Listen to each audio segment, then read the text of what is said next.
This is TomoNews for Friday, September 2nd. Pokémon GO obsession causes woman to go blind in one eye. Pokémon GO has taken Taiwan by storm. Last month, hordes of players were caught rushing through the streets in the capital of Taipei in search of a rare Pokémon. But now, doctors say people are spending so much time staring at their phones that some are actually starting to go blind. Ophthalmologist Chen Yu-an from New Taipei City Hospital diagnosed a pregnant 31-year-old Pokémon GO obsessive with macular degeneration after she lost sight in one eye. The condition is caused by the deterioration of the central portion of the retina, known as the macula, the inside back layer of the eye that records images and sends them through the optic nerve to the brain. When the cells of the macula deteriorate, images are not received correctly. In severe cases, central vision may be completely lost, while the peripheral vision may stay intact. Ultraviolet or UV light is harmful to the eye and may contribute to macular degeneration. UV light is part of the spectrum below 400 nanometers. While the most abundant source of UV light is the sun, other sources include video display terminals such as computer monitors, tablets, and smartphones. The doctor recommended injections into the eyeball to inhibit blood congestion, but he said the patient refused, fearing it would affect her baby. Some things just can't be cured. Grandfather returns home months after family had him cremated. Imagine you went for a walk one day, had a few drinks along the way, and came home months later to realize everyone thought you were dead. That's what happened to 74-year-old Miguel Angel Gomar de Luna in Chihuahua, Mexico, who now has to prove he's still alive. The old man was living at a nursing home late last year when one day he snuck away and did not return. On Christmas Day, his family was alerted that he'd gone missing. They searched for weeks, but there was no trace of him anywhere. After some time had passed, police recovered a badly decomposed body of a man that fit Miguel's description. The body was difficult to identify, but Miguel's daughter was told if they could not confirm it was him, the body would not be released to the family. She signed papers to claim that the body was indeed that of her dad's and held a funeral days later, the body cremated. You can imagine the shock they must have felt when on February 24th, police contacted her to say her father was found on the street, alive. When he was brought home, he was in rough shape, bandages around his head and scars on his face. When asked what happened, he said he'd just gone for a walk. He'd also reportedly been drinking the entire time. Talk about a bender. His family grateful for his return, they're now tasked with reclaiming his identity, seeing as he's been legally declared dead. Scientists confirm world's first pair of identical twin puppies. Identical twins are a pretty rare occurrence in humans, but if you think that's rare, consider that the world has never knowingly seen a set of identical puppies born, until now. A veterinarian in South Africa made the discovery as he was performing a C-section on an Irish wolfhound.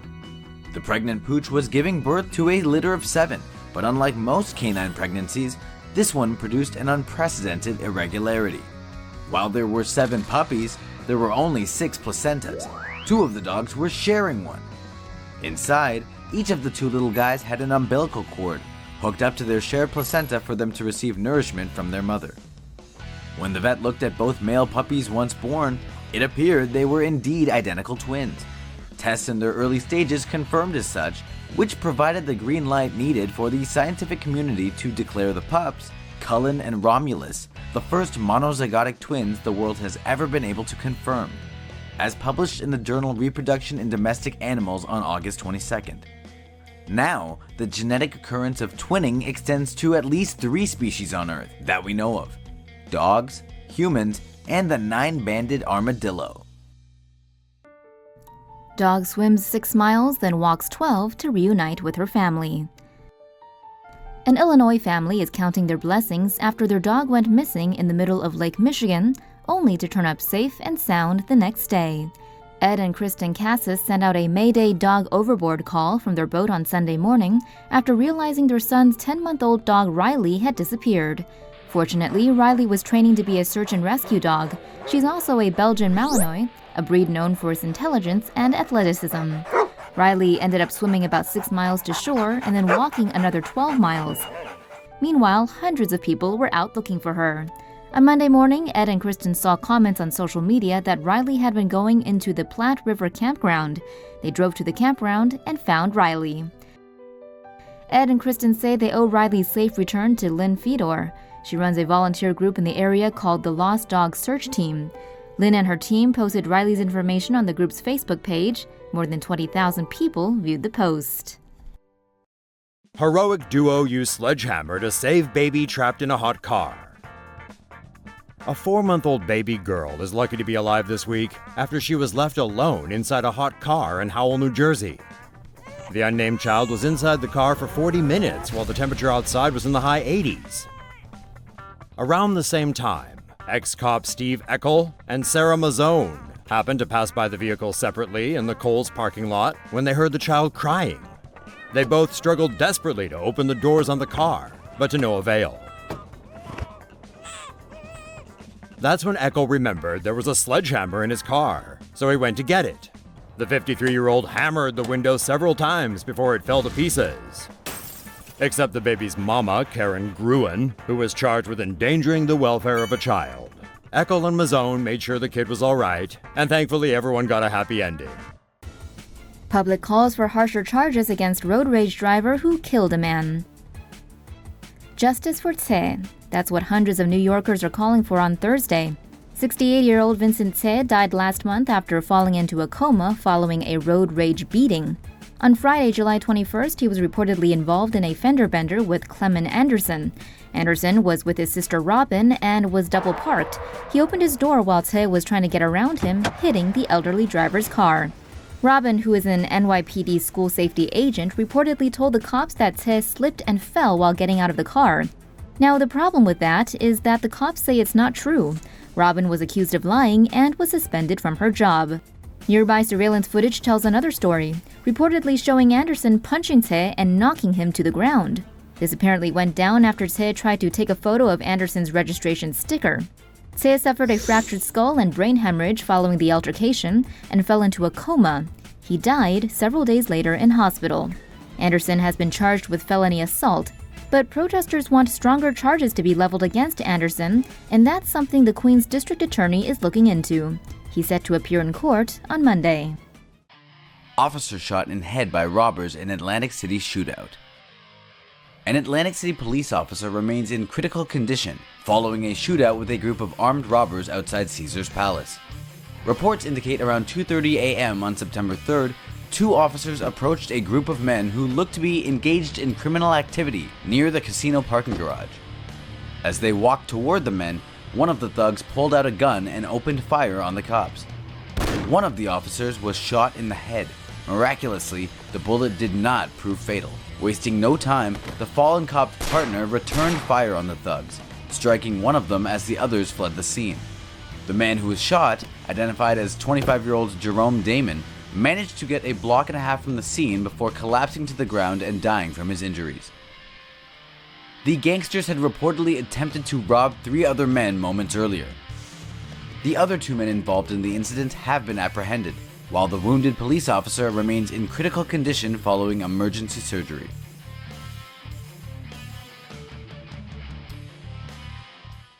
Hong Kongers hit the polls in force for LegCo elections. Hong Kongers head to the polls on Sunday to directly elect the city's next legislative council. Well, kind of. Beijing's hollow promises of allowing autonomy have led to a surge in pro-independent sentiment recently, as well as a whole mess of new political parties.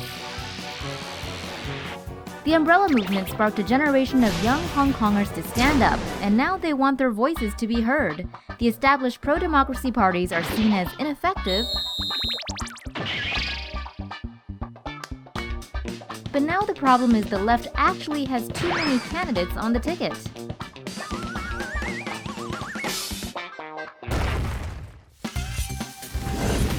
And while the pro-democracy camp is battling with too many cooks in the kitchen, the pro-Beijing parties like the DAB and the Liberal Party are coordinating their efforts to maximize their seats in an already China-rigged voting system.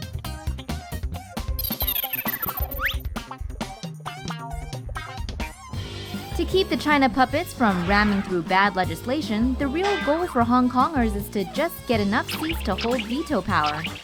but that may be easier said than done. But silencing the voice of Hong Kong is also much easier said than done. Florida mosquitoes test positive for Zika. Florida officials have been trying to find a Zika-infected mosquito since the first locally transmitted cases were reported in July, with the search akin to finding a needle in a haystack. On Thursday, mosquitoes carrying Zika were finally found in the Sunshine State and became the first conclusive proof of local transmission in the continental U.S. The Zika-positive mosquitoes were found in 3 samples taken from a 1.5 square mile affected area in Miami Beach, one of 2 virus hotspots in Miami. One of the samples was taken from the Miami Beach Botanical Garden, which has bromeliad flowers notorious for being mosquito breeding grounds. Florida has confirmed 49 locally transmitted Zika cases thus far, while 576 others contracted infections while traveling outside the state.